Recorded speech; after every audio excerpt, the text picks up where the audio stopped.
اور ان میں سورہ رحمان کو زینت القرآن کہا گیا. پورے قرآن کی یہ زینت ہے.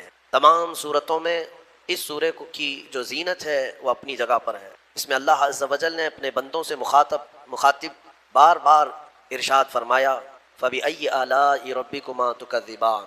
اس میں مخاطب جو ہیں دو لوگ ہیں، جنات بھی ہیں اور انسان بھی. دونوں کو خطاب کیا جا رہا ہے کہ اے جنات اور اے انسانوں، تم اپنے رب کی کون کون سی نعمتوں کو جھٹلاؤ گے. اس آیت کو 30 سے زیادہ مرتبہ دہرایا گیا سورہ رحمان میں. میرے عزیزو، میرے آقا صلی اللہ تعالیٰ علیہ وسلم ارشاد فرماتے ہیں اپنے صحابہ سے کہ میں نے یہ سورہ جنات کے سامنے تلاوت کی تو وہ سن کر کے تم سے بہتر جواب دیتے تھے، یعنی رو پڑتے تھے اور ہر آیت پر یہ کہتے کہ اے اللہ ہم تیری کسی نعمت کو نہیں جھٹلاتے، ناشکری نہیں کرتے. میرے عزیزو، اللہ تبارک و تعالیٰ اپنے بندوں سے جو سب سے زیادہ پسند فرماتا ہے جو چیز، وہ شکر ہے.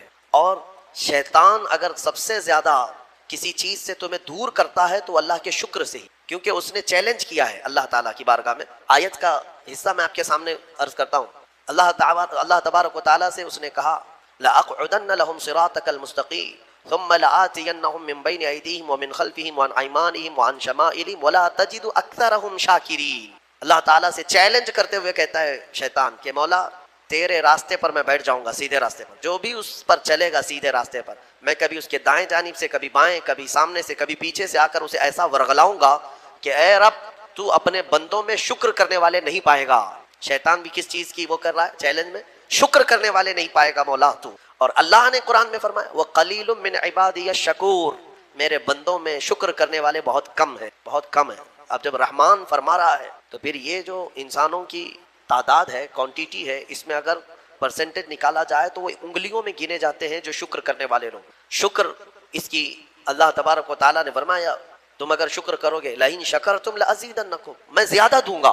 وَلَإِن كَفَرْتُمْ إِنَّ عَذَابِي لَشَدِيدٌ، اور اگر تم ناشکری کرتے ہو میری نعمتوں کی تو پھر سمجھ لو کہ میرا عذاب بہت ہی سخت ہے. اللہ عز و جل اس چیز کو سخت ناپسند کرتا ہے کہ اس کی نعمتوں کا کوئی ناشکری کرے. اسی لیے میرے عزیزو، اللہ کے حبیب صلی اللہ تعالیٰ علیہ وسلم جب دعا کرتے تھے تو یوں ہی عرض کرتے تھے کہ مولا تو اپنے شکر گزار بندوں میں میرا شمار فرما. سمجھ رہے آپ؟ صبر آسان ہے اور شکر مشکل ہے، صوفیاء نے فرمایا. حالانکہ شکر میں کیا کرنا کیا ہے؟ صبر دیکھا جائے تو کٹھن ہوتا ہے، برداشت کرنا ہوتا ہے. مصیبت آئی خاموش رہنا ہے، کسی چیز کی کمی ہو گئی خاموش رہنا ہے، یہی تو صبر ہے. گناہ کی خواہش ہوئی لیکن نہیں کیا، یہی صبر ہے. صبر دیکھا جائے تو مشکل ہے، لیکن صوفیاء کرام فرماتے ہیں صبر سے زیادہ مشکل شکر ہے. شکر ہے. وہ کیسے؟ کہا کہ اس لیے کہ جب خوشیاں آتی ہیں تو عام طور پر انسان ہر چیز بھول جاتا ہے، اسے یاد ہی نہیں رہتا کہ دینے والے کا مجھے شکر بجا لانا چاہیے، وہ بھول جاتا ہے. یہی تو ہم نے دیکھا ہے.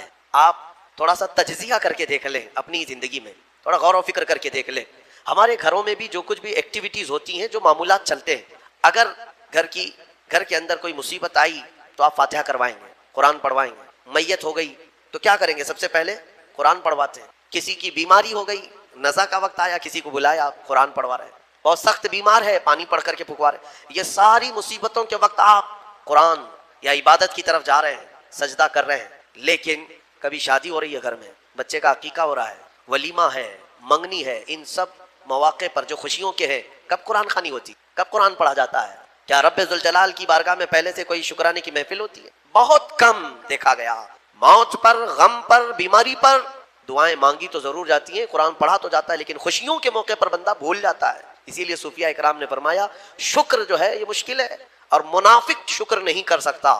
یہ مومن کو عطا کی ہوئی نعمت ہے شکر کرنا. شکر کیسے کریں گے آپ؟ شکر کرنے کا، شکر کے بہت سارے طریقے ہیں. صرف یہ نہیں ہے کہ زبان سے کہہ دیا الحمدللہ، بلکہ تمہارے ہاتھ و پیر بھی شکر بجا لاتے ہیں، تمہاری زبان بھی اور تمہارا دل بھی. تینوں طریقے ہیں شکر کے. کسی کی زبان چلتی ہی نہیں تو کیا وہ شکر گزار نہیں ہے؟ لیکن اگر اللہ رب العزت کے حوالے اپنے آپ کو کر دیا، دل سے وہ کہتا ہے کہ مولا میرا کچھ نہیں، سب تیرا ہے، وہ دل سے کہہ رہا ہے، اس کے دل کا شکر ہے. وہ ہاتھ اور پیر اگر عبادت کے لیے اٹھاتا ہے تو یہ ہاتھوں اور پیروں کی طرف سے اللہ کا شکر ہے. اور پھر زبان سے اگر کہتا ہے تو یہ زبان کا شکر الحمدللہ. اور میرے عزیزو، اللہ تبارک و تعالیٰ کو شکر ہی پسند ہے. اور شکر کا جو سب سے بہترین لفظ ہے وہ کیا ہے؟ شکر کرنے کا اللہ کا سب سے بہترین لفظ کیا ہے؟ الحمدللہ. یہی ہے نا. آپ کو عادت ڈالی گئی ہے کہ کسی نے بھی اگر آپ سے پوچھا کہ طبیعت کیسی ہے تو آپ کیا کہتے ہیں؟ چاہے سر درد ہو ہی رہا ہو لیکن آپ کہتے ہیں الحمدللہ. یہ شکر کرنے کا سب سے بہترین لفظ کیا ہے؟ الحمدللہ. اب میں آپ کو بتاتا ہوں یہ سب سے بہترین لفظ ہے، اسی لیے دیکھو کہ اللہ نے اپنی کتاب، آخری کتاب قرآن بھی اپنے حبیب پر اتارا تو اس کا سب سے پہلا ورڈ کیا رکھا؟ الحمدللہ. الحمدللہ سے پورا قرآن شروع ہوا. پھر تم اگر مولا کی بارگاہ میں عبادت کے لیے کھڑے ہوئے، نماز کے لیے رکعت باندھے، امام اگر کہیں سے جہر میں شروع کیا تو کہاں سے؟ نماز میں بھی اگر امام قرات شروع کرتا ہے تو کہاں سے شروع کرتا ہے؟ الحمدللہ سے ہی شروع کرے گا. میرے عزیزو، اتنا ہی نہیں بلکہ روایتیں ملتی ہیں کہ آدم علیہ السلام کو جب پیدا کیا گیا اور ان کے جسم میں روح ڈالی گئی، آپ کو چھینک آئی، سب سے پہلے آپ کی زبان سے نکلا الحمدللہ. اس سے اندازہ کرو کہ میرا مولا شکر پسند کرتا ہے، شکر پسند کرتا ہے. اسی لیے 30 سے زیادہ مرتبہ تم سے پوچھ رہا ہے مولا کون کون سی نعمتوں کو جھٹلاؤ گے؟ تم اللہ رب العزت کے آگے سرنڈر ہو جاؤ، سپرد ہو جاؤ کہ مولا نہیں، میں تیری کسی نعمت کا انکار نہیں. تمہیں اندازہ بھی نہیں ہے تمہارے پاس نعمتیں کیا کیا مولا نے دی، تمہیں اندازہ بھی نہیں. وَإِن تَعُدُّوا نِعْمَةَ اللَّهِ لَا تُحْصُوهَا. اللہ فرماتا ہے اگر تم گننا چاہو گے اللہ کی نعمتیں ہرگز گن نہیں سکو گے. کیسے گنیں گے؟ ایک بزرگ نے لکھا ہے کہ اگر کوئی طے کر لیا، توجہ چاہتا ہوں، شیخ سعدی رحمۃ اللہ علیہ کے حوالے سے یہ بات ملتی ہے، کسی نے طے کر لیا کہ میں اللہ کی ساری نعمتوں کا شکر بجا لاؤں گا، اس نے جو بھی میری نعمتیں دی ہیں سب نعمتوں کا میں شکر بجا لاؤں گا. ٹھیک ہے، تمہاری زبان اللہ نے دیا ہے، یہ ایک نعمت ہے. ناک نعمت ہے، کان نعمت ہے، آنکھ نعمت ہے، ہاتھ ہیں، انگلیاں ہیں، پورے جسم میں ایک ایک عضو اللہ کی نعمت ہے. پھر پلس اس کے علاوہ جینے کے لیے جو یہاں پر گھر دیا یہ نعمت ہے، زمین پر چلنے کی طاقت دی یہ نعمت ہے، اور سونے کے لیے ہمیں بستر دیا، پہننے کے لیے کپڑے دیا یہ نعمت ہے، رشتہ دار دیا یہ نعمت ہے، اولاد دیا یہ نعمت ہے، ماں باپ دیا یہ نعمت ہے، اچھے دوست دیا یہ نعمت ہے، اسلام دیا یہ نعمت ہے، ایمان پر رکھا یہ نعمت ہے، اپنے آخری نبی کی امت میں پیدا کی یہ نعمت ہے. یہ ہزاروں نعمتیں ہیں. لیکن اگر تم چلو طے کر لیتے ہو کہ میں اللہ کی ساری نعمتوں کا ایک ہی بات دیگرے شکر بجا لاؤں گا، اے اللہ تو نے مجھے زبان دی الحمدللہ، تو نے مجھے ناک دی الحمدللہ، سب نعمتوں کا شکر کرنے کا اگر کسی نے ارادہ کر لیا تو شیخ سعدی فرماتے ہیں تو پہلے وہ بیٹھ جائے. اس کو اللہ نے جو سانسیں دی ہے نا یہ سب سے بڑی نعمت ہے. ایک سانس اندر جاتی ہے یہ نعمت، سانس باہر نکلتی ہے یہ نعمت. اگر تم نے سانس لے لیا نکلی نہیں باہر تو ختم ہو گئی تمہاری زندگی، اور سانس نکلی اندر لے نہیں پا رہے ہو یہاں پر بھی زندگی ختم. سانس لینا ایک نعمت، سانس باہر چھوڑنا یہ ایک نعمت. شیخ سعدی فرماتے ہیں اور ہر سانس نہیں ہوتی ہے، پرانی سانس نہیں آئے گی، پھر ہر سانس نہیں ہے تو ہر سانس کے بدلے ہی تم اگر الحمدللہ کہتے رہ جاؤ گے تو زندگی گزر جائے گی سانسوں کے شکر پر، باقی نعمتیں ویسی ہی رہ جائیں گی. صرف سانسوں کے شکر پر تو زندگی گزر جائے گی. میرے عزیزو، اندازہ بھی نہیں کر سکتے کہ اللہ نے کون کون سی نعمتوں سے نوازا ہے. تمہیں پتا ہے میں ایک مرتبہ اس چیز کو بھی پڑھا تھا کہ اگر تمہیں سانس خرید کر کے لینا پڑ جائے، ہاسپٹل میں جا کر کے دیکھو آکسیجن کا ایک سلنڈر جو کبھی مریضوں کو لگایا جاتا ہے کتنی قیمت کا ہوتا ہے، دن بھر میں وہ کتنے سلنڈر سانس کھینچتا ہے. اس اعتبار سے اگر تمہاری زندگی 60 سال کی ہوئی اور 60 سال تمہیں آکسیجن خرید کر کے لینا پڑا تو تقریباً اس کی قیمت جو ہے کئی 100 کروڑ میں چلی. ایک اندازے کے مطابق 50 سے 60 کروڑ کا آکسیجن تمہیں لگ جاتا ہے. تو کیا یہ ہر آدمی کیپیبل ہے اپنی سانسوں کو پیسے سے خرید سکے گا؟ اور رب ذوالجلال نے تمہارے لیے اتنی آسانیاں کی ہیں کہ سانس ایسا نہیں ہے کہ فلاں شہر میں ملتی ہے جا کر کے لائیں اور پھر کھینچیں، تم جہاں ہو تمہاری ناک کے قریب ہوائیں کیا. اس رب قدیر نے اتنی بڑی نعمتوں سے تمہیں نوازا، تمہیں اندازہ بھی نہیں ہے. اور اسی لیے رب تعالیٰ فرماتا ہے فَبِأَيِّ آلَاءِ رَبِّكُمَا تُكَذِّبَانِ، تم میری کون کون سی نعمتوں کو جھٹلاؤ گے. حاتم اسم ایک بزرگ ہے، حضرت حاتم خلیفہ ہارون رشید کے زمانے کے. خلیفہ ہارون رشید کے زمانے میں بادشاہ نے ایک مرتبہ ان کو طلب کیا اور پوچھا کہ کچھ نصیحت کیجیے آپ مجھے. وہ اکثر بڑے بڑے علماء کو دربار میں بلاتا اور نصیحت حاصل کرتا. حضرت حاتم اسم رضی اللہ تعالیٰ عنہ نے بادشاہ سے ایک سوال کیا کہ ہارون اگر تمہارے ساتھ ایسا ہو جائے زندگی میں اور پیاس کی شدت ایسی ہے کہ تم بلک رہے ہو، اگر تم کو کوئی ایک گلاس پانی دینا چاہے اور وہ پیسوں میں دینا چاہے اور اس آدمی کے علاوہ کسی کے پاس پانی نہیں ہے، تم ایسی جگہ پر پہنچ گئے ہو جنگل میں یا صحرا میں، تو تم اس کو کتنے پیسے دے کر خرید سکتے ہو؟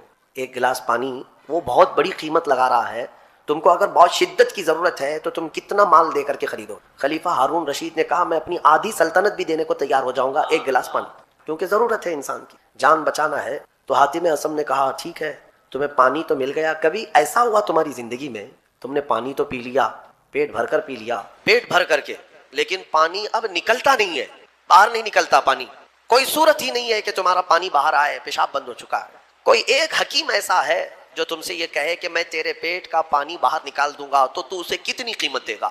ہارون رشید نے کہا اس کو بھی میں اپنی آدھی سلطنت دے دوں گا میرا پانی نکال دے۔ تو حضرت حاتم اعصم نے فرمایا ہارون تیری پوری سلطنت کی قیمت ایک گلاس پانی کے برابر ہے، اگر نہ ملے تو آدھی سلطنت اور مل جائے نکالنے کے لیے آدھی سلطنت تو سوچ وہ رب ذوالجلال بغیر کسی قیمت کے روز تجھے پلاتا بھی ہے اور روز تیرے سے نکالتا بھی ہے، کتنی بڑی نعمت ہے تیرے۔ میرے عزیزو میں آپ کو ایک چیز بتاتا ہوں، میرے آقا صلی اللہ تعالیٰ علیہ وسلم نے اپنی امت کو سب سے زیادہ اگر دعائیں سکھائی ہیں تو وہ شکر کی دعائیں، شکر کی دعائیں تلاش کر لینا، یہ میرے مطالعے کے اعتبار سے میں آپ کو بتا رہا ہوں۔ آپ روزمرہ کی زندگی میں، روزمرہ کی زندگی جو چیز بھی کرتے ہیں اس میں اللہ کا شکر ہے، میرے آقا نے سکھایا۔ آپ کھانا کھانے کے لیے بیٹھ رہے ہیں، بسم اللہ پڑھ کر کے شروع کیے، کھانا ختم ہونے کے بعد میرے آقا نے سکھایا ہے الحمدللہ الذی اطعمنا وسقانا وکفانا وجعلنا من المسلمین۔ کیا ہے؟ تمام تعریفیں اس اللہ کے لیے، شکر ہے اس مولا کا جس نے ہمیں کھلایا پلایا اور ہمیں ہدایت دیا اور مسلمان بنایا۔ کھانے کے بعد بھی میرے آقا نے یہی سکھایا، کھانے کے بعد تمہیں کرنا کیا ہے؟ یہی ہے۔ اچھا اور نیند لگ رہی ہے، سونے کے وقت کہا بسم اللہ پڑھ کر کے سو جاؤ، لیکن سو کر کے اٹھتے ہو اگر نیند کھلتی ہے تو میرے آقا فرماتے ہیں یہ پڑھو الحمدللہ الذی احیانا بعد ما اماتنا۔ الحمد سے ہی شروع ہے، تمام تعریفیں اس اللہ کے لیے جس نے ایک موت کے بعد مجھے دوبارہ اٹھایا ہے۔ آپ کیا سمجھتے ہیں نیند جو ہے موت کی بہن ہے؟ اگر کوئی سویا مولا چاہے تو اس کی آخری نیند ہو سکتی ہے، بہت سارے ایسے ہیں جو سوئے اور پھر اٹھ ہی نہیں سکے۔ نیند کی حالت ایسی ہوتی ہے کہ وہ آدھی موت کے برابر ہے، اس کو خبر نہیں ہوتی، اسی میں وہ چلا بھی جا سکتا ہے، اور پھر جب تمہیں بیدار کرتا ہے مولا تو یہ نعمت ہے، بہت بڑی نعمت ہے کہ تمہیں موت کے منہ میں لے جا کر واپس لے آیا۔ جب بھی تم اٹھتے ہو میرے آقا نے فرمایا شکر بجا لاؤ، شکر ہے اس اللہ کا، تمام تعریفیں اس اللہ کی۔ بعد ما اماتنا احیانا بعد ما اماتنا، ہمیں موت دینے کے بعد دوبارہ اٹھایا ہے، اس اللہ کا شکر۔ سو کے اٹھو تو الحمدللہ۔ اتنا ہی نہیں میرے عزیزو، میرے آقا صلی اللہ تعالیٰ علیہ وسلم فرماتے ہیں کپڑا اگر پہن لیا تو بھی پڑھو الحمدللہ الذی کسانی ھذا، تمام تعریفیں اس اللہ کے لیے جس نے مجھے یہ جوڑا پہنایا۔ ہاں ورنہ اگر مولا تعالیٰ نہ چاہے تو کسی جسم پر کپڑا بھی نہیں آئے، وہ روز تمہیں پہناتا ہے، تمہارے سطر کو چھپاتا ہے۔ اتنا ہی نہیں، میں آپ کو بتاؤں استنجا کے لیے بھی جاتے ہو، پیشاب کے لیے فرمایا گیا کہ بسم اللہ پڑھ کر کے تو جانا ہے اور اللہ کی پناہ مانگ کر کے جاؤ، بسم اللہ اللہم انی اعوذ بک من الخبث والخبائث۔ لیکن جب تم استنجا کر کے باہر آتے ہو تو حضور نے فرمایا پھر یہ کہو الحمدللہ الذی اذهب عنی الاذى وعافانی۔ وہاں بھی شکر ہے، کس بات کا شکر ہے؟ تمام تعریفیں اس اللہ کی، اس کا شکر ہے جس نے اذیت دینے والی، تکلیف دینے والی چیز کو میرے جسم سے دور کیا۔ تمہیں اندازہ ہے زہر ہے یہ جو اندر استنجا جمع ہو جائے تو آسانی سے آج پیشاب کر لیتے ہو، آسانی سے آج تم حاجت کر لیتے ہو، پخانہ ہو جاتا ہے، تو اس کو یوں مت سمجھ لینا کہ تمہارا کمال ہے، یہ رب تعالیٰ کی ہزار نعمتوں میں سے ایک نعمت ہے۔ اگر پیشاب تمہارا رک گیا، کڈنی کام کرنا چھوڑ دیتی، آج جاؤ ہاسپٹلوں میں دیکھو ڈائلیسس کی مشینوں پر کتنے مریض سوئے ہوئے۔ تمہیں پتہ ہے پیشاب اگر نہیں نکلتا تو آج کے زمانے میں نیا ایک علاج ہے، ڈاکٹرز کیا کرتے ہیں کہ پانی جو ہے یہ پیشاب پورا خون میں مل جاتا ہے اور زہر بنتا ہے جسم میں۔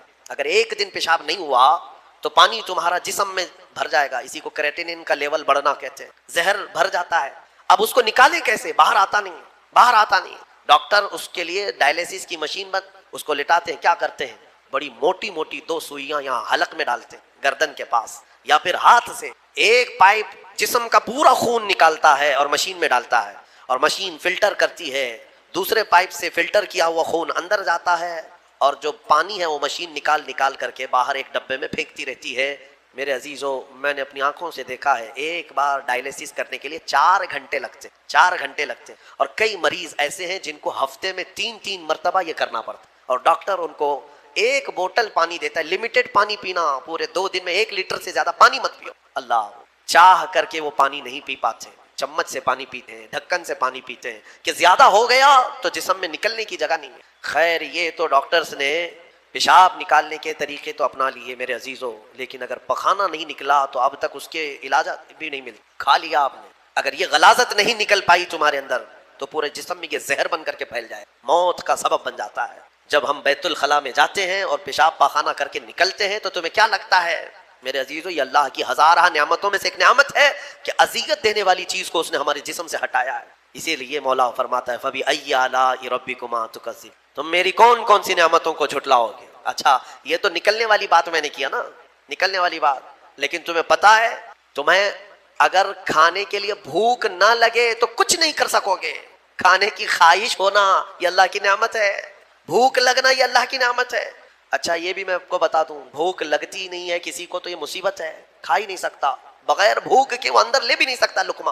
یہ رب تبارک و تعالیٰ کی طرف سے نظام رکھا گیا ہے، وہ بھوک لگتی ہے وہ کھاتا ہے۔ اور ایک بات میں بتا دوں، ایک بڑی بیماری ہے دنیا کی، بھوک تو بہت لگتی ہے، آدمی کھائے جاتا ہے لیکن پیٹ بھرتا نہیں، سیرابی نہیں ہوتی، شکم سیر نہیں ہوتا۔ یہ بیماری ہے ہیضے کی بیماری۔ اس بیماری میں حجاج بن یوسف مر گیا، ہاں بڑا گورنر تھا، جانتے ہیں بھوک اتنی لگتی تھی اس کو کہ ایک مرتبہ ایک گائے پوری ذبح کر کے بھون کر کے اس کو کھلائی گئی، پیٹ نہیں بھرا، خواہش ابھی بھی باقی ہے، بھوک ابھی بھی ہے، اور کچھ کھلا دو اور کچھ کھلا دو۔ اس کو پھر انڈے کھلائے گئے، مرغیاں کھلائی گئی، اتنا کھلایا گیا کہ پیٹ پھٹ گیا اور زہریلا ہو گیا۔ آپ کو کیا میں بتاؤں، پیٹ 4 لقمے کھانے کے بعد، کسی کو 10 لقمے کھانے کے بعد ایسا لگتا ہے نا پیٹ بھر گیا، الحمدللہ پیٹ بھر گیا ہے۔ یہ جو شکم سیر آپ کو لگتا ہے یہ اللہ کی نعمت ہے۔ کچھ لوگوں کو یہ بیماری ہے کہ تم ان کو 4 کلو بھی اندر کچھ ڈال دو تو یہاں کی جو چاہت ہے وہ نہیں جائے گی، ہاں خواہش نہیں ختم ہوگی۔ اسی طرح پیاس لگنا اللہ کی نعمت ہے، اور پیاس کا بجھ جانا یہ بھی نعمت ہے۔ سکرات کے وقت میں فرمایا گیا کرے ایک ندی پانی بھی اس کو پلایا جائے تو یہ حلق نہیں سوکھے، پیاس باقی رہے، اور پانی اور پانی اور پانی۔ تم اندازہ کر سکتے ہو ایک گلاس پانی پینے کے بعد اگر ٹھنڈک لگی، ہاں پیٹ بھر گیا، پیاس بجھ گئی، نعمت ہے اللہ کی یہ۔ اور ایک بیماری یہ ہے کہ اس کے اندر ایک بالٹی پانی بھی ڈال دیا جائے تو حلق نہیں سوکھتا، پیاس بجھتی نہیں ہے، پھر زبان چپکنے لگتی، حلق سوکھنے لگتا ہے۔ یہ بیماری ہے میرے عزیزوں۔ میں تو صرف تمہارے جسم کی نعمتیں گنا رہا ہوں، تمہیں اندازہ بھی نہیں ہے۔ ابھی چند دنوں قبل میں نے اپنے بچوں کے سامنے بھی ایک بات عرض کیا تھا، جسم پھول جائے گا، چہرے پہ اگر کاٹ لے، کئی لوگوں کا اس میں انتقال بھی ہوا، موت بھی ہوتی ہے، اگر کئی مکھیاں مل کر کے کاٹ دیں آدمی کو شہد کی، آدمی مر سکتا ہے، زہر ہے، سمجھ میں نہیں آتا وہ زہریلی مکھی ہے۔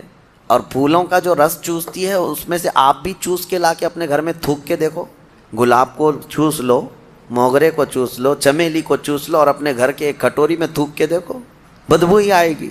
اور پھولوں کا رس تو کڑوا ہی ہوتا ہے، لیکن وہ مکھی زہریلی خود بھی ہے اور چوستی کڑوے پھولوں کا رس ہے، اور لا کر کے چھتے میں جب ڈالتی ہے تو نہایت ہی شیریں، نہایت ہی میٹھی چیز۔ اب اللہ تبارک و تعالیٰ فرماتا ہے کون ہے جو اس میں مٹھاس پیدا کرتا ہے، کون ہے اس کو مٹھاس پیدا کرنے والا کون ہے؟ وہ خالق کائنات ہے جو پھولوں کو رنگ دیتا ہے اور شہد کی مکھی کے منہ میں مٹھاس دیتا ہے۔ اب اسی کو کہا گیا ہے، یہ عبرت کی چیز ہے۔ ویسے آپ کو میں یہ بات بھی بتا دوں، وہ ڈنک مارے تو زہریلی، لیکن تھوک دے اپنے چھتے میں تو وہ شفا والی غذا ہے۔ ایک ہی منہ سے 2 چیزیں کیسے؟ اتنا زہر بھی ہے کہ کاٹے تو مر جائے، اور اتنا ہے کہ اپنے گھر میں چھوڑے تو بیماروں کو شفا بھی ہو جائے۔ ایک ہی مکھی کے اندر یہ 2 چیزیں۔ اعلیٰ حضرت فاضل بریلوی رضی اللہ تعالیٰ عنہ کی یاد آتی ہے، آپ نے فرمایا گستاخان رسول کو، وہ فرماتے ہیں اعلیٰ حضرت ظالموں میں شہد کی مکھی کی طرح ہوں۔ اعلیٰ حضرت اپنے آپ کو کہتے ہیں میں شہد کی مکھی کی طرح ہوں، جس کی مٹھاس کا بھی جواب نہیں، جس کے ڈنک کا بھی جواب نہیں۔ وہ اپنوں کے لیے میٹھا رس دیتا ہے اور ظالموں کے لیے وہ ڈنک بھی مارتا ہے۔ اعلیٰ حضرت نے اپنے لیے مثال میں فرمایا شہد کی مکھی کی طرح۔ لیکن میں آپ کو ایک روایت یہ بھی بتاؤں، اس شہد کی مکھی کے اندر جو مٹھاس آتی ہے، اتنی مٹھاس کیسے؟ فرمایا کہ یہ جب پھولوں کا رس چوستی ہے تو پھولوں کا رس چوس کر اپنے گھر جانے تک یہ حضور پاک پر درود پڑتی ہے، اور اس درود کی برکت ہے حضور پاک صلی اللہ تعالیٰ علیہ وسلم کے کہ اس کے منہ میں مٹھاس پیدا ہوتی ہے۔ اللہ تعالیٰ ہمارے منہ میں مٹھاس پیدا فرمائے، زبان میں آپ کے اثر پیدا فرمائے۔ یہ دونوں چیزیں اللہ تعالیٰ نے عبرت کے طور پر فرمایا ہے۔ 2 جانوروں کا ذکر ہے اور دونوں عبرت کے لیے ہے۔ اب ان لوگوں کو آج کے زمانے میں پتہ چل رہا ہوگا نا کہ دودھ کہاں سے نکلتا ہے، آج سرچ کر کے بتا رہے ہوں گے نا کہ دودھ کہاں سے نکلتا ہے، ڈائری والوں کو پوچھو یا اس کے جو ریسرچ اسکالرس ہیں ان سے پوچھیں۔ لیکن قرآن 1400 سال پہلے بغیر کسی سونوگرافی کے، بغیر کسی چیر پھاڑ کے جب بتا رہا ہے، تو آج بھی ان لوگوں کو عقل میں نہیں آتی بات کہ آخر یہ باتیں قرآن میں آئی کیسے؟ اس وقت نہ سائنس کا وجود، نہ کسی مشین کا وجود، تو محمد عربی صلی اللہ تعالیٰ علیہ وسلم کی زبان سے جو کلمات نکلے وہ ان کے اپنے نہیں ہیں، یہ خلاق کائنات کے کلمات ہیں۔ جس نے پوری کائنات کو پیدا کیا اسی نے یہ تمام چیزیں بیان کیا۔ آج ہی کے پارے میں ہم نے 2 بہت اہم آیتیں تلاوت کی ہیں، وہ ہمارے لیے بہت ہی ہمت والی آیتیں ہیں۔ اللہ فرماتا انا نحن نزلنا ذکر وانا لہ لحافظون، بے شک ہم نے ہی قرآن کو اتارا ہے اور ہم ہی اس کی حفاظت کرنے والے ہیں۔ اللہ کا وعدہ ہے، یہ 26 لے کر کے جو بیٹھے ہوئے ہیں یہ پاکھنڈی مر جائیں گے، قرآن کا کچھ نہیں کر سکیں گے، کچھ نہیں کر سکیں گے۔ قرآن برسوں سے اسی طرح محفوظ ہے۔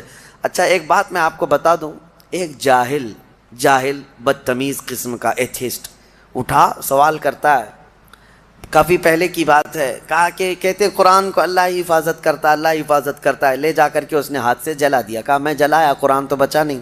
یہ ایسی ہی پاگل ہے جیسے نمرود نے کیا تھا۔ حضرت ابراہیم علیہ السلام نے کیا کہا تھا نمرود سے؟ میں اس خدا کی عبادت کرتا ہوں جو موت بھی دیتا ہے حیات بھی دیتا ہے۔ تو اس نے کیا کیا؟ جیل سے 2 قیدیوں کو نکالا اور ایک کو مار ڈالا اور ایک کو آزاد کیا، کہا میں بھی زندگی اور موت دیتا ہوں۔ یہ ایسی ہی پاگل ایتھیسٹ ہے۔ اس نے قرآن کو جلا کر کے یا ختم کر کے کہا کہ کہاں بچ سکا۔ نادانو، قرآن کا مطلب یہ اوراق نہیں ہے، یہ فنا ہے، یہ چیزیں ورق جو ہے یہ دنیا کی بنی ہوئی ہے۔ ہم اس ریولیشن کو مانتے ہیں جو قرآن نازل ہوا ہے، جو نفس مضمون ہے، وہ کبھی فنا نہیں ہوگا، وہ کبھی ختم نہیں ہوگا۔ وہ علم الہی ہے، وہ اللہ کی صفت ہے، وہ اللہ کی صفت ہے۔ قرآن میرے سینے میں ہے، ان کے سینے میں ہے، یا ورق پر ہے، یہ سب چیزیں جا سکتی ہیں، یہ چیزیں جا سکتی ہیں، لیکن وہ ریولیشن، وہ نزول قرآن کا وہ کبھی ختم نہیں ہوگا۔ اس کے متعلق ہم کہتے ہیں تم 100 نہیں، 1000 نہیں، 1,00,000 جلا لو اوراق کو جلانے کا مطلب یہ سمجھتے ہیں کہ قرآن جلا دیا، قرآن ختم ہو گیا۔ نہیں، قرآن کی حفاظت اللہ خود فرما رہا ہے، اللہ فرما رہا ہے۔ یہ اپنے گھر دیکھ لیں، گھر نہیں بچا پا رہے ہیں، ان کا اپنا کوئی محفوظ نہیں رہ گیا ہے۔ اور یہ آج کی بات نہیں ہے میرے عزیزو، برسوں سے ایک سوال یہ بھی آتا ہے کہ قرآن وہی آتھینٹک ہے یا نہیں۔ اس سے قبل بھی میں پہلی ہی تفسیر میں اس کو بتا دیا تھا، جب شروع کیے تھے ہم لوگ۔ یہ سوالات یہ ملحدین کی طرف سے آتے ہیں، بددین ایتھیسٹ جو ہیں، ناستک لوگ، وہ کہتے ہیں کہ کیسے پتہ؟ ہم نے یہی کہا کہ اگر اس کے خلاف تمہارے پاس کوئی ثبوت ہے کہ کوئی دوسرا بھی قرآن تھا تو لا کے دکھا دو۔ 1400 سال سے کہاں سوئے ہوئے تھے سارے لوگ؟ ایک ہی قرآن کیوں ہے پوری دنیا میں جو الحمدللہ سے شروع ہوتا ہے والناس پہ ختم ہوتا ہے؟ وہ کہیں کا بھی ہو، امریکہ کا ہو، انڈیا کا ہو، افریقہ کا ہو، پاکستان کا ہو، عرب کا ہو، کہیں پر بھی جاؤ قرآن آپ کو یہی ملنے والا ہے۔ حتیٰ کہ ہمارے درمیان سینکڑوں فرقے ہو گئے ہوں گے، ہر فرقے میں قرآن یہی ہے، یہی قرآن ہے۔ شیعوں کے ہاں بھی، دیوبندیوں کے ہاں بھی، اہل حدیث کے ہاں بھی، چاہے جتنے بھی مکاتب فکر دنیا میں ہیں، فرقے ہیں، سب کے پاس قرآن یہی ہے، یہی قرآن ہے۔ تو کوئی الگ قرآن کیوں نہیں ملتا؟ یہ ان کے لیے سب سے بڑا سوال ہے کہ اتنے تواتر تک، یعنی لاکھوں لوگوں کا ایک چیز پر جمع ہونا دنیا میں محال ہے، کوئی ایک تو اگینسٹ ہوگا۔ اب مسئلہ یہی ہے نا کہ قرآن کے خلاف یہ اس لیے زہر اگلتے رہتے ہیں کہ کبڑا یہ چاہتا ہے کہ پوری دنیا کبڑی ہو جائے، وہ یہ نہیں چاہتا کہ میری پیٹھ صحیح ہو جائے، وہ یہ چاہتا ہے کہ دنیا میں سب ویسے ہی دکھتے رہیں جیسے میں کبڑا ہوں۔ ہاں، خود کے گھروں کی کتابوں کا حال تو یہ ہے کہ بیچارے یہاں ایک الگ پبلش ہوتی ہے، وہاں ایک الگ پبلش ہوتی ہے، سب کے روایتیں بدلی ہوئی ہیں، اس کا مضمون الگ ہے، اس کا مضمون الگ ہے، بائبل پتہ نہیں مارکیٹ میں کتنی ملتی ہے، الگ الگ ہے، ویدوں میں تبدیلیاں ہیں، قرآن میں تبدیلیاں ہیں، شرح لکھنے والوں میں الگ الگ باتیں ہیں۔ تو ظاہر سی بات ہے دنیا میں دوسری کتابوں کو انہوں نے دیکھا تو سوچتے ہیں قرآن بھی ایسا ہی ہے۔ میں یہ کہتا ہوں ترجمے 1000 ہو سکتے ہیں، تفسیریں 1000 ہو سکتی ہیں، لیکن قرآن کا وہ نفس مضمون ایک ہی رہے گا، قیامت تک ایک ہی رہنے والا ہے۔ اور یہی اللہ کا وعدہ ہے، ہم نے ہی قرآن کو اتارا ہے اور ہم ہی اس کی حفاظت کرتے ہیں۔ ہاں، اور دوسری آیت جو میں کہہ رہا ہوں، 2 آیتیں ہم نے پڑھی ہے۔ دوسری آیت ہے وَنَزَّلْنَا عَلَيْكَ الْقُرْآنَ تِبْيَانًا لِكُلِّ شَيْءٍ۔ اللہ فرماتا ہے ہم نے قرآن میں ہر چیز کا واضح بیان کر دیا ہے، واضح بیان کر دیا۔ میں تقریباً آج سے 10 سال پہلے کی بات ہوگی، تو 2012 وغیرہ میں ایک صاحب وہ پوچھنے لگے، وہ بڑے ماڈرن خیالات کے ہیں، تو انہوں نے کہا آپ کہہ رہے ہیں قرآن میں ہر چیز کا واضح بیان ہے، تو کیا پیٹرول کا بھی ذکر ہے قرآن میں؟ اور پتہ نہیں پیٹرول ہی شاید اس کو زیادہ اچھا لگتا ہو یا پیٹرول پیتا ہو۔ میں نے کہا پیٹرول کیا؟ اللہ نے فرمایا ہر چیز کا واضح بیان ہے، ہر چیز کا واضح بیان ہے۔ ہم نے ان سے پوچھا تمہیں پتہ ہے سمندر میں موتیاں ہیں؟ پتہ ہے نا، سمندر میں ہی ہوتی ہیں نا موتیاں؟ کہا ہاں ہے۔ کہا جاؤ ڈوب کے لے کے آؤ۔ کہا ہمارا کام نہیں ہے. کہا کس کا ہے؟ وہ جوہری کا کام ہے جو غوطہ لگاتا ہے. کہا یہی قرآن میں ہر چیز کا بیان ہے, اس میں غوطہ لگانے کا کام اماموں کا ہے جو مجتہدین ہیں, ائمہ مجتہدین ہیں, علماء صالحین ہیں. جس کا جیسا علم ہوگا وہ غوطہ لگاتا ہے اور قرآن سے نکالتا ہے. ارے سیدنا عبداللہ ابن عباس سید المفسرین صحابی ہیں, حضور سے سب سے زیادہ قرآن کی تفسیر سیکھنے والے.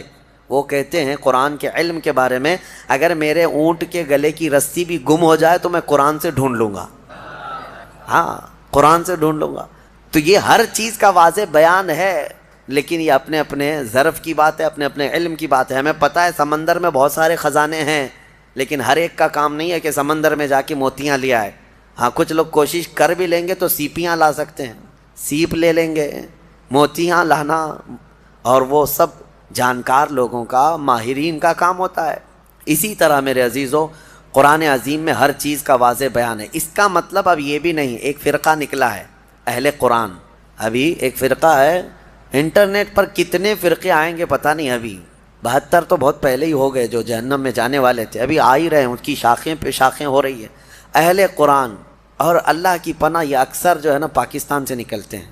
ایک اسی طرح کا فرقہ جس میں وہ یہ کہتے ہیں کسی بھی حدیث کی ضرورت نہیں, کسی بھی چیز کی ضرورت نہیں, ہمارے لیے قرآن کافی ہے. قرآن میں اللہ نے فرمایا نا ہر چیز کا واضح بیان کیا, تو اس آیت کی وجہ سے اب کسی دوسری چیز کی ضرورت نہیں, بس قرآن ہی کافی ہے, قرآن ہی کافی.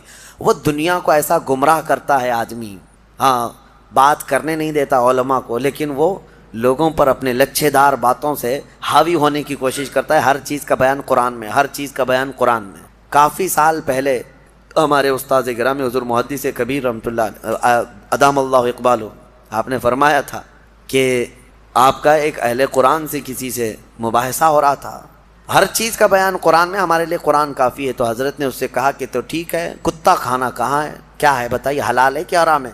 قرآن میں اس کا ذکر ہونا چاہیے, صاف صاف ذکر ہو کتا کھانا کیا ہے. اگر حلال ہے تو پہلے تم کباب بنا کے کھاؤ, اور حرام ہے تو پھر قرآن سے دکھاؤ. نہیں تھا. کیا قرآن میں ہر جانور کا پرٹیکولر نام ہے؟ نہیں ہے, فارمولے بتائے گئے ہیں. اور قرآن کو سمجھنے کے لیے رسول پاک کی حدیث ضروری ہے, کیونکہ وہی نور ہے جو اس پر روشنی ڈالتا ہے. نبی پاک صلی اللہ علیہ وسلم کی حدیثوں کے بغیر قرآن کو سمجھنے کی کوشش کرو گے پھر اٹکل پچھو مارتے رہ جاؤ گے. اس کا مطلب یہ ہو سکتا ہے, اس کا مطلب یہ ہو سکتا ہے. نبی پاک صلی اللہ تعالیٰ علیہ وسلم کی احادیث سے جس نے قرآن کو سمجھا وہ ہدایت پر ہے, وہ ہدایت پر ہے. ورنہ یہی انٹرنیٹ کے کیڑے جو ابھی نکلے ہوئے ہیں اپنا فرقہ بنائے, اور انہوں نے کیا کیا انکار کر دیا, معجزہ نہیں ہوتا, یہ تورات زبور انجیل کوئی کتاب ہی نہیں تھی, ہاں اور سب سے افضل قوم جو تھی وہ بنی اسرائیل تھی, امت محمدیہ نہیں ہے. آیتوں کے ذریعے سے بہت کچھ توڑ مروڑ کر کے مانے. کہاں سے سمجھ رہا ہے, اس سے سوال کرو تو کہا ہم اپنی عقل سے سمجھتے ہیں, عقل سے سمجھتے ہیں. ان کو حدیث کی ضرورت نہیں, حدیث کا لفظ تک نہیں لیتے. وہ کہتے ہیں عقل سے, ہم اپنی عقل سے سمجھتے ہیں, اللہ نے ہم کو اتنی ہدایت دی. اگر ان سے صرف ایک سوال کر لیں, ایک سوال کر لیں, سب چیزیں تمہارے لیے قرآن ہی کافی ہے نا. پہلی بات تو یہ بتاؤ کہ یہ قرآن تم تک آیا کیسے؟ کیا تمہاری عقل پہ ڈائریکٹ نازل ہو گیا, جبرائیل امین لا کر کے دے دیے؟ کہاں سے آیا قرآن؟ اس کی آتھینٹسٹی چاہیے. تو ان کو بولنا پڑے گا, ان کو بولنا پڑے گا کہ رسول اللہ پر نازل ہوا, اور اس کو جمع کس نے کیا, کس نے کیا؟ عام لوگ جانتے ہیں, صحابہ کرام نے جمع کیا. اب صحابہ کرام سے تابعین میں آیا, تابعین سے پھر اولیاء امت میں آیا. یہ ایسے ہی چلتا چلتا قرآن ہمارے تک آیا نا. اب یہ صاحب یہ بیچ کے سارے سند ہٹانا چاہتے ہیں, نہیں, ہم کو ڈائریکٹ چاہیے. اگر تم یہ صحابہ کرام اور یہ تابعین کے سلسلے کو ختم کرو گے تو قرآن کی سند بھی نہیں رہ جائے گی, قرآن کی سند بھی نہیں رہ جائے گی. قرآن کو اگر تم حقانیت والا کتاب مانتے ہو تو یہ ماننا پڑے گا اس کو ہم تک پہنچانے والی جو ذاتیں ہیں وہ نبی پاک صلی اللہ علیہ وسلم کے سچے غلام ہیں, اور انہوں نے ہی حضور کی حدیثیں بھی بیان کی, اور قرآن کی تشریح بھی انہوں نے ہی ہمیں سمجھایا. اسی لیے قرآن کو اپنی عقل سے نہیں بلکہ صحابہ اور تابعین کی سمجھ سے ہمیں سمجھنا ہے. جیسے رسول اللہ نے انہیں سمجھایا ہے ویسے ہم قرآن سمجھنا چاہتے ہیں, تو عقل نہیں, گوگل نہیں, بلکہ فہم صحابہ جس کو کہتے ہیں, صحابہ اکرام. ابھی لوگوں کو بڑا آسان ہے, آیت سمجھنا ہے گوگل کر دو, اور گوگل لا کر کے دیا. اور گوگل کتنی جگہ گلیوں میں پھنساتا ہے پتہ ہے, بڑی بڑی گاڑیاں لے جا کر کے نکڑ پہ لگا دیتا ہے. گوگل میپ والی آنٹی جو بولتی ہے اس کے پیچھے پیچھے چل کر کے کتنی مرتبہ تو ہم بھی دھوکے کھائیں. ہاں ہم کو جو ہے دلی سے نکل کر کے گاڑی میں 6 لوگ تھے, میپ لگا کر کے چل رہے ہیں. میں کہا کہ مجھے پتہ ہے راستہ, ڈرائیور صاحب رامپور کے تھے, کہے کہ نہیں میپ سے چلیں گے. رات کے 2 بج چکے ہیں, میپ سے چلتے چلتے کچے راستے پر لے کے گئے. میں کہا بریلی کا راستہ اتنا کچا تو نہیں ہے, دلی ایئرپورٹ سے بریلی جانا ہے, کچے راستے پر لے جا کر ایک جگہ ڈیڈ اینڈ آ گیا, کچھ بھی نہیں. اور بیریکیٹنگ ڈال کر کے پولیس لوگ کھڑے ہیں, ٹارچ ہمارے اوپر مارنے لگے. کہا ادھر کیوں آئے؟ ہم نے کہا کہ ہم بریلی جا رہے ہیں. انہوں نے کہا یہ تو سب جیل ہے, یہاں کیسے آ گئے رات کے 3 بجے؟ تو یہ ہے گوگل وہاں تک پہنچاتا ہے. بہت سارے لوگ صرف جو ہے نا آیتوں کو گوگل کر کے وہیں تک جیل تک جانا چاہتے ہیں. صرف اس پر ڈیپینڈ مت رہو. ہاں میں یہ نہیں اس کا انکار نہیں کرتا کہ اس میں کچھ نہیں ہے, لیکن یہ آتھینٹک ہے یا نہیں اس کو سمجھنے کے لیے پھر تمہیں علماء حق کی ضرورت ہوگی. آج جو فارورڈ ہو رہے ہیں نا سارے میسیجز, حدیث حدیث حدیث کہہ کر وظیفے وظیفے وظیفے, اس کے لیے بھی کیا تمہارے پاس اتنی عقل ہے کہ حقیقت میں یہ بخاری کی حدیث ہے یا نہیں؟ کیسے پتہ تمہیں؟ یہ مسلم شریف کا اس میں ریفرنس دے دیا, کیسے پتہ تمہیں؟ ایک بات یاد رکھو, قیامت تک جتنی بھی ٹیکنالوجی آ جائے لیکن علماء صالحین جو اصول جانتے ہیں ان کے محتاج ہی رہیں گے. امام غزالی رحمۃ اللہ علیہ فرماتے ہیں اگر علماء اس زمین پر نہ ہوں تو انسان سب جانور ہیں, وہ صرف جانوروں کی طرح گھومتے رہ جائیں. آپ کو حق اور باطل میں فرق کرنے کا طریقہ انٹرنیٹ سے نہیں معلوم پڑے گا, پھر تمہیں کسی کے ہاں جا کر کے سمجھنا ہی ہوگا. بہرحال اللہ تبارک و تعالی ہمیں قرآن سے ہدایت عطا فرمائے اور بد دین اور گمراہوں کی صحبت سے اللہ ہماری حفاظت فرمائے. جو اہل قرآن جو نیچری فرقہ ہے اللہ تعالیٰ اس سے آپ کی حفاظت فرمائے. جنہوں نے فرشتوں کا انکار کر دیا, شیطان کا انکار کر دیا اور جنت کا, دوزخ کا, حساب کا, کتاب کا, سب چیزوں کا انکار کر دیا. وہ کہتے ہیں جو چیز نہیں دکھتی وہ ہوتی نہیں ہے, جو چیز دکھتی نہیں ہے وہ ہوتی نہیں. وہ جتنی دکھتی ہے اتنی ہی وہ مانتے ہیں, جتنی وہ دکھتی ہے ان کو اتنی مانتے ہیں. 9 مہینے تک اپنی بیوی کے پیٹ میں بچہ بھی نہیں مانتے, جب تک آیا نہیں دنیا میں تب تک بچہ ہے نہیں. ہاں دکھنے والی چیز ہی ان کو یقین کرنا. اور دوسری ایک عجیب سی بات ہے, جتنی چیزیں دکھتی ہیں اسی پر ایمان لاتے ہو, اسی کو سمجھتے ہو, پھر یہ بھی کہتے ہو کہ گیلیکسی میں جو ہے اتنے سٹارز ہیں, کیا کیا ہیں اس میں, بہت سارے یہ ستارے گناتے سیارے ہیں. ہاں اور پھر ان کے سولار سسٹم کے جو سٹارز ہیں وہ کہاں سے انہوں نے لا کے دکھایا؟ کیا ہر آدمی دیکھ رہا؟ آپ نے دیکھا یورینس, نیپچون, پلوٹو, یہ سب پتہ ہے نا سب آپ لوگوں کو؟ آپ جا کے دیکھ کے آئے سولار سسٹم میں جو ستارے سائنس دکھا, دیکھ کر کیا ہے؟ نہیں, لیکن سب مان رہے ہیں. کس نے کہا؟ سائنسدانوں نے کہا. سائنسدانوں نے کہہ دیا کہ سولار سسٹم میں یورینس بھی ہے, نیپچون بھی ہے, پلوٹو بھی ہے, فلاں فلاں سٹارز ہیں. آپ آنکھ بند کر کے مان رہے ہیں. اور یہ تو اتنا یقین ہے کہ چاند میں جا کر کے آ گئے, وہ بھی مان رہے ہیں, چاند کی ساری چیزیں مان لیے. تم دنیا کو سائنسدانوں کے کہنے پر مان سکتے ہو, ہم اللہ کے حبیب کے کہنے پر جنت و دوزخ